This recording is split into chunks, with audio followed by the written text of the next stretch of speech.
Okay, so tucked away in the rugged hills of Rajasthan, India, there's this place. It stands eerily silent. And it's actually officially recognized as the country's most haunted spot. We're talking about Bhangarh Fort, a name that really echoes with whispers of, well, curses and vanished lives. Yeah, it's quite something. It was once, a bustling town built way back in the 17th century, thriving, Right. but today, completely abandoned. And what's really striking, quite unique actually, is the official warning. The Archaeological Survey of India, the ASI, they're responsible for preserving heritage sites, right? Right. Well, they've put up this chilling notice. Entry is strictly prohibited after sunset. And that's not just like a standard safety precaution, is it? No, not at all. The stories around that rule are, well, they're incredibly potent. Exactly. Locals, legends, they all say the same thing. Yeah. Anyone who defied that order, well, they never returned the same, if, they returned at all. So for this deep dive, that's our mission. We want to peel back the layers here. History, legend, all surrounding Bhangarh Fort. We're going to try and unpack these powerful, really unsettling accounts that have cemented its ominous reputation. And we invite you, the listener, to consider what truly lies behind those ancient walls. Absolutely. And to really understand Bhangarh's eerie fate, we need to look at two main legends. They're like the cornerstones of the whole mystery.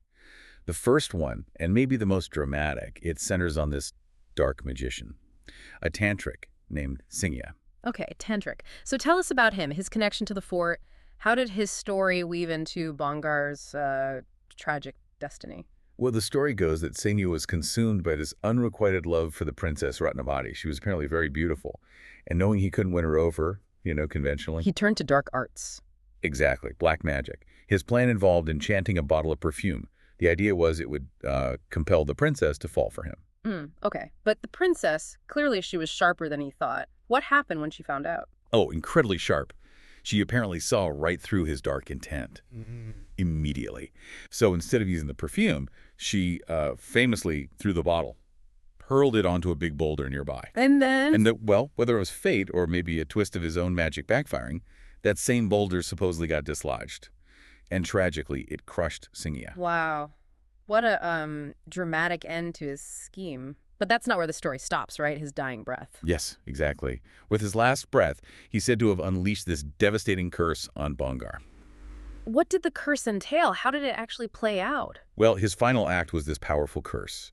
He basically prophesied the whole town would be destroyed, no one left alive, and crucially, that it would never be rebuilt. And did it happen? Incredibly, yes, according to the legend. Soon after, a war broke out. Bhangarh was completely ravaged, its people slaughtered. And just like the curse said, the town was never resettled. It's remained desolate ever since. It really shows how a powerful, tragic story can become the defining reason for a historical event. It gets deeply ingrained. That's one incredibly chilling explanation for why it's abandoned. But you mentioned there were two legends. So there's another story offering a different reason for Bhangarh's fate. This one involves a sage. Precisely. Yeah, the second tale involves a sage named Balu Nath. He was apparently living in a meditative retreat right there on the land where they planned to build the fort. And his warning to the ruler was very specific. Build the fort, fine, but its shadow. Let me guess, don't let the shadow touch his home. You got it. Under no circumstances must the fort's shadow fall on his dwelling.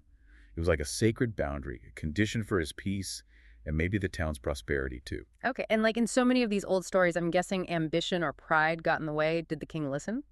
Sadly, no. The king's pride, or maybe just ambition, it overshadowed the sage's wisdom. He ignored the warning.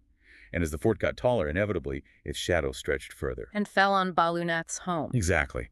And the sage was enraged, disrespected, so he pronounced his own curse, that the entire town would crumble to dust. Yeah. Wow. So it's fascinating, isn't it? Two completely different legends, one about, dark magic and love gone wrong, the other about sacred boundaries and royal arrogance, but both end up in the same place. Yes, the same apocalyptic outcome. Total destruction and abandonment. It's almost like the sheer scale of the desolation needed a powerful explanation, or maybe even two. Precisely. They provide this kind of mythological framework, a narrative for the ruins you see today. But it's not just these ancient tales fueling Bhangarh's reputation.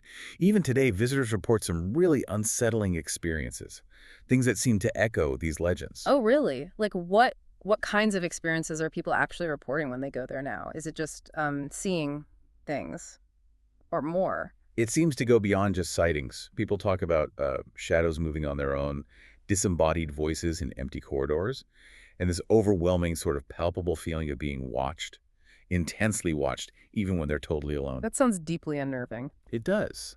There's one specific encounter I remember reading. Someone felt something cold brush past me, but no one was there. Mm.